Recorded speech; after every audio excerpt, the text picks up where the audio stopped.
मी करते आहे 90 दिवसात फॅशन डिझायनिंग. 90 दिवस म्हणजे 3 महिन्यात फॅशन डिझायनिंग. 3 महिन्यात फॅशन डिझायनिंग कसं शक्य आहे हा प्रत्येकालाच प्रश्न पडतो. पण जर आपल्याला बेसिक पक्कं असेल ना आपलं, तर आपण पुढं कोणतेही फॅशन म्हणजे फॅन्सी ड्रेस बनवू शकतो. हे असं असतं.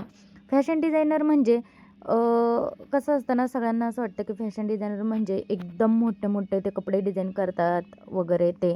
पण फॅशन डिझायनर हा बेसिकपासूनच बनतो. बेसिक पक्कं असेल तरच तो पुढं फॅशनच्या दुनियेत किंवा ते डिझाईन्स बनवू शकतो, क्रिएट करू शकतो. त्यामुळं आहे ना, बेसिक पक्कं होणं खूप गरजेचं असतं.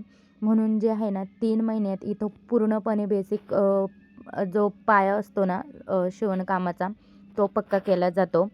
तर 3 महिन्यात मी पूर्ण कोर्स शिकणार आहे. तर इथं आहे ना आम्हाला सलवार शिकवलेली आणि त्याच्यावरचाच मी पूर्ण सेट बनवते आहे. त्याचा मी पूर्ण व्हिडिओ उद्या टाकेन.